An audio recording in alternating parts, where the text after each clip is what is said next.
আল্লাহ তাআলার কাছে মর্যাদাবান মানুষ হইল তারা, কোরআনের গুণ অর্জন করবে যারা।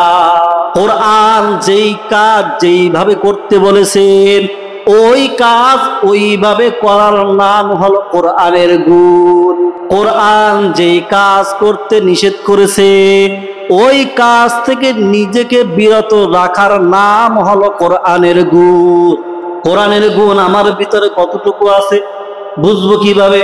যদি দেখি কোরআন যে কাজগুলো করতে বলেছে আমি সেই কাজগুলো করি, কোরআন যে কাজ থেকে আমাকে বিরত থাকতে বলেছে আমি যদি সেই কাজ থেকে বিরত থাকতে পারি তাহলে বোঝা যাবে আমার ভিতরে কোরআনের গুণ আছে। আর যদি দেখি না কোরআনে যা করতে নিষেধ করছে সেগুলো আমি বেশি করি, আর যেগুলো করতে বলেছেন সেগুলো মাঝে মাঝে সুযোগ পাইলে করে না পারলে নাই, তাহলে আমি কোরআনের গুণ অর্জন করতে পারি নাই।